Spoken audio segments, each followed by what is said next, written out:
Oke,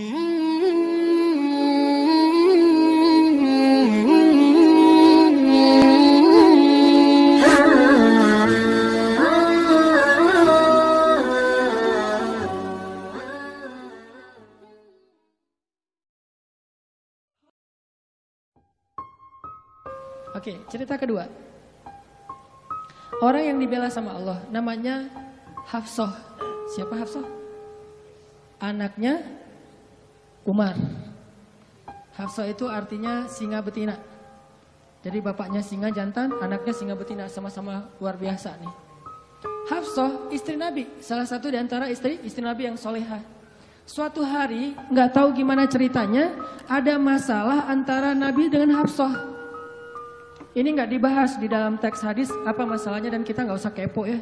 Pokoknya ada masalah aja antara Nabi dengan Hafsah. Sehingga Nabi terpaksa menceraikan Hafsah. Diceraikan Hafsah secara baik-baik. Lalu Hafsah disuruh diantar kembali ke rumah orang tuanya kepada Umar bin Khattab.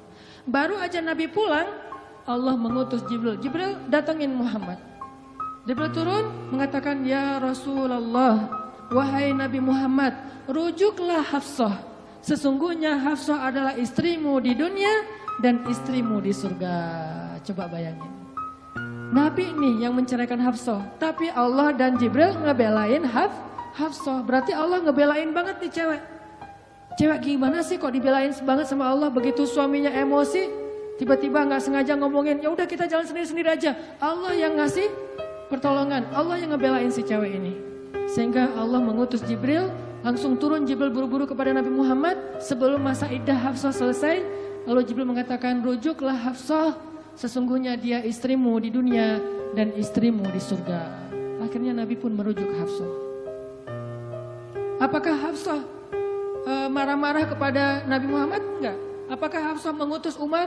Kan ayah tuh jawara, udah datengin dong Rasulullah tuh mau carain saya enak aja. Enggak. Enggak mengandalkan makhluk sama sekali. Hafsah cuma gini, ya Allah, saya yang salah bukan Rasulullah. Tapi saya tidak bisa hidup tanpa Rasulullah. Dia adalah cinta sejati saya. Allah langsung, ya benar Hafsah, udah gua turunin sih. Jibril turun. Jibril turun nih coba. Ya Rasulullah, rujuk Hafsah, dirujuk. Apa rahasia orang cewek sekeren Hafsah sampai dibelain dari langit ketika dia bercerai sama suaminya? Kisah yang ketiga, cewek juga dibelain sama Allah sampai turun ayat. Kalau tadi dua cerita tidak turun ayat, cuma ilham atau wahyu dalam bentuk isyarat. Kalau sekarang sampai turun ayat loh. Yang ada di dalam surat Curhat. Teman-teman tahu surat Curhat? Surat Al-Mujadalah. Kan terjemahan dari Mujadalah curhat kan ya? Jadi kalau kita pengen lihat curhat itu juga ada di dalam Al-Quran. Bahkan jadi nama surat Curhat. Al-Mujadalah atau Al-Mujadilah. Siapa yang dikisahkan di dalam surat itu? Coba teman-teman buka surat Al-Mujadalah, surat 58 ayat 1. Yang punya aplikasi Al-Quran di handphonenya, coba buka surat 58 ayat 1. Al-Mujadalah. Kita lihat nih gimana Allah ngebelain seorang cewek yang disebut di dalam ayat itu.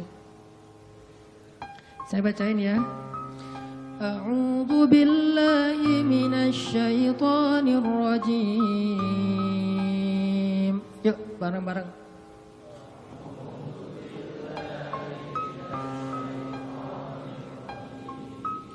Bismillahirrahmanirrahim.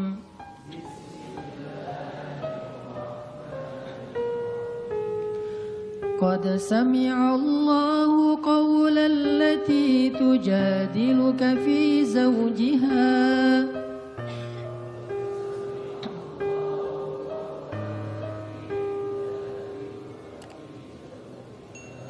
وتشتكي إلى الله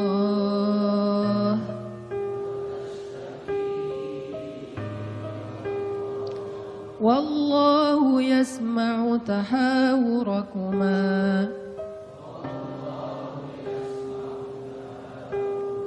إن الله سميع بصير.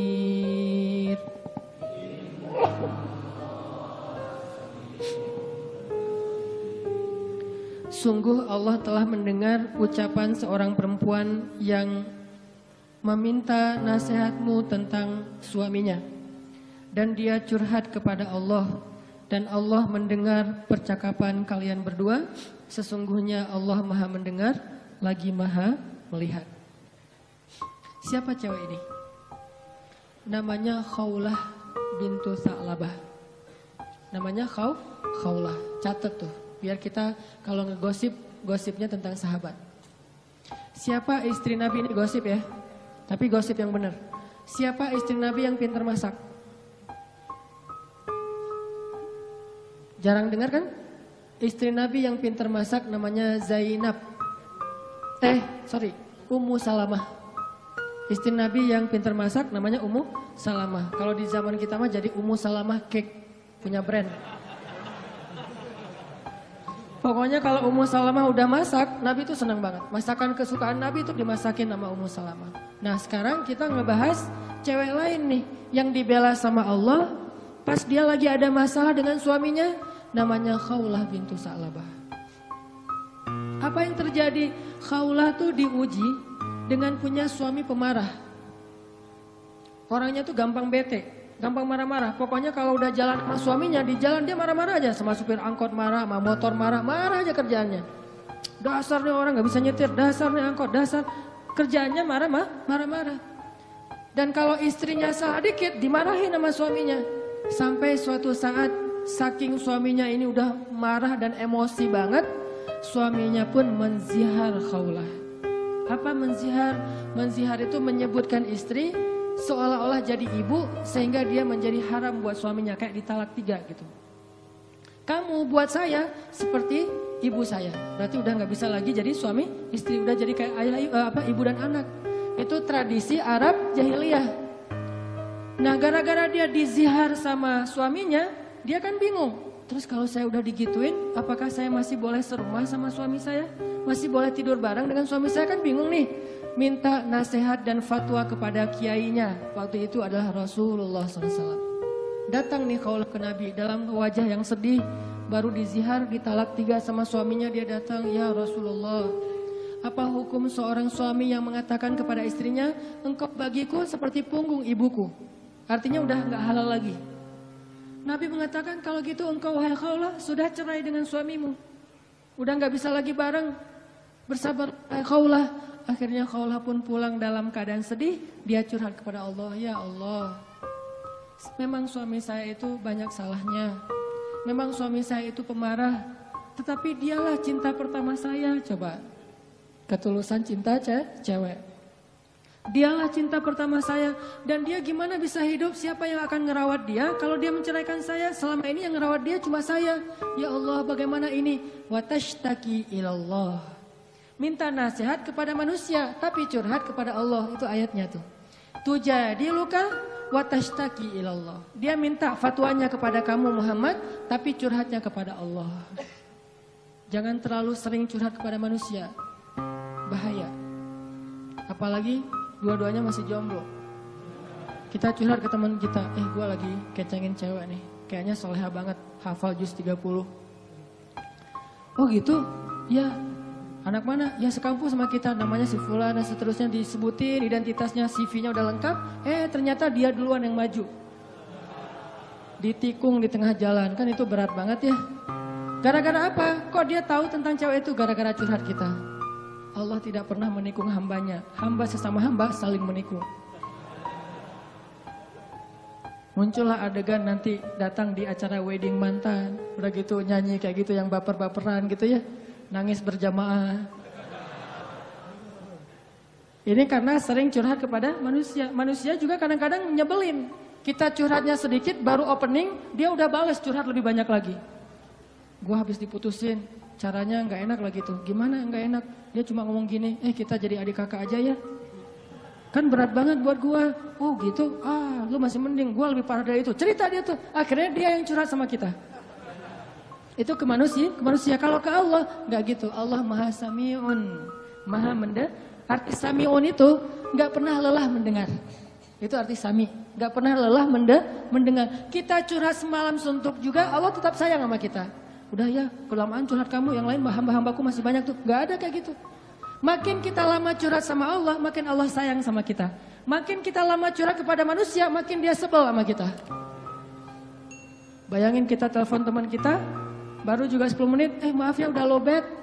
Maaf ya gue harus ngangkat jemuran. Maaf ya dan seterusnya. Manusia, tapi Allah Sami'un, Maha mendengar. Arti Maha mendengar ini, Allah tuh gak pernah bosan ngedengerin curhat hambanya. Jadi bukan hanya diambil dari angle Allah Maha mendengar segala ucapan kita, bukan cuma itu angle-nya. Ambil angle-angle yang motivasi.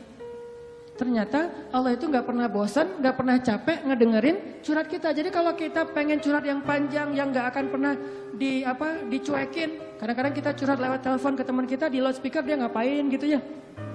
Kok gak ada suara dia, kok diam-diam aja. Kamu dengar kan? Dari jauh dia langsung lari, iya dengar, terus pergi lagi. Kita ngomong sendiri, teleponnya ditaruh di atas bantal, dia pergi. Itu manusia, Allah enggak. Wa idza sa'alaka ibadi anni fa inni qarib.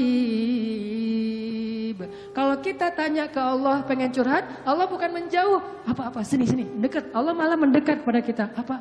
Wahai hambaku ada apa? Kalau teman kita menjauh, kalau Allah mendekat, coba. Sami'un, qaribun. Orangnya tuh qarib. Kalau bahasa kita karib, akrab orangnya. Bukan orangnya, zatnya. Allah itu zatnya akrab. Asik gitu. Nggak bakalan nyebelin. Allah gitu banget sih, saya udah capek-capek curhat semalaman ternyata nggak didengar. Nggak. Sami'un. Curhat ke Allah. Begitu Khawlah curhat ke Allah, akhirnya Allah turunkan ayat ini. Sesungguhnya Allah sudah mendengar dan melihat percakapan kalian berdua. Maka sesungguhnya zihar itu perbuatan dosa, maka tetapi bisa untuk dianulir. Gimana menganulir zihar? Nanti dijelasin di ayat-ayat berikutnya. Allah marahin suaminya, Allah menasehati Rasulullah, sehingga akhirnya Rasulullah memanggil kembali, Khawlah kesini dong. Datang Khawlah, ada apa ya Rasulullah? Allah telah mendengar percakapan kita, wahai Khawlah. Allah mendengar percakapan Rasul dengan Khawlah dan disebutin percakapannya, sehingga kemudian Allah mengatakan sesungguhnya perbuatan zihar itu adalah dosa besar. Dimarahin tuh suaminya sama Allah. Allah sendiri yang marahin suaminya.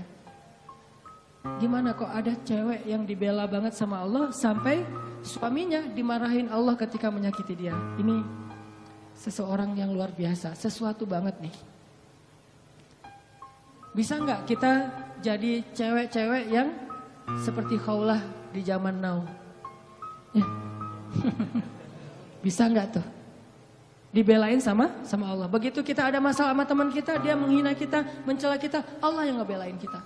Mungkin gak akan turun wahyu lagi karena wahyu sudah terputus sejak Rasulullah wafat. Tapi Allah punya banyak cara membela hambanya, bukan cuma dengan wahyu. Apa rahasia Khawlah jadi orang sekeren ini? Sehingga ketika suatu hari Umar bin Khattab udah jadi presiden kedua, Amirul Mukminin julukannya. Umar pernah lagi kayak belusukan, lagi jarambah gitu, masuk ke gang-gang. Tiba-tiba ketemu Khawlah. Dan waktu itu Khawlah udah jadi nenek-nenek, udah agak senior nih. Lihat Umar lewat, diberhentiin sama Khawlah. Tunggu dulu. Bayangin, presiden diberhentiin sama nenek-nenek.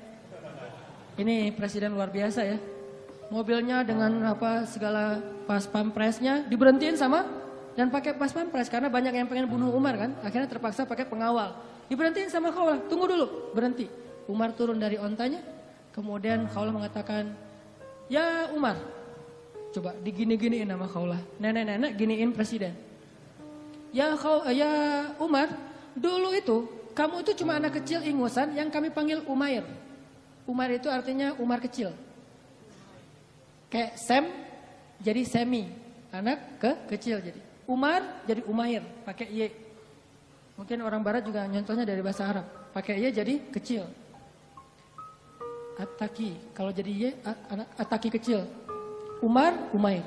Umar, dulu tuh kamu cuma anak ingusan yang kami panggil Umair. Artinya, lo mah junior, saya yang senior. Itu maksudnya. Terus tiba-tiba Allah memberi kamu tubuh yang gagah, kekuatan yang luar biasa, sehingga kami memanggil kamu dengan Umar. Lalu Allah memberikan kamu hidayah, sehingga kami memanggil kamu Al-Faruq. Lalu Allah memberikan kepada kamu amanah sehingga menjadi pemimpin, sehingga kami memanggil kamu Amirul Mukminin. Ketahuilah wahai Umar, sesungguhnya kamu bukan siapa-siapa tanpa Allah Subhanahu wa taala. Dinasihatin nih presiden sama nenek ini. Pengawalnya presiden agak tersinggung. Udah ya nenek, minggir, presiden mau lewat gitu. Kata Umar, "Da'ha, biarkan dia wahai pengawal. Kalian tahu nggak siapa dia? Emangnya siapa? Pengawalnya kayaknya nih anak-anak baru hijrah gitu, belum kenal gitu." Nggak tahu siapa Khawlah. Jadi bukan orang-orang yang udah Islam dari awal. Nggak tahu cerita Khawlah. Kalian tahu nggak siapa dia? Siapa ya Amirul Mukminin? Dialah orang yang karenanya turun surat Al-Mujadalah atau Al-Mujadilah. Allah saja ngebela dia dari langit. Siapa kalian yang pengen mengusir dia? Akhirnya semuanya pada cium tangan Khawlah. Kalau dalam bahasa kita mah. Akhirnya baru Umar, ya udah, ada lagi nek? Nggak ada, udah pergi aja. Ya udah, pergi. Coba. Siapa orang yang seperti Khawlah dibela sama Allah, diistimewakan sama Allah, sampai akhirnya orang-orang sekelas Umar pun gak berani macam-macam sama Khawlah. Apa rahasianya? Ini Khawlah.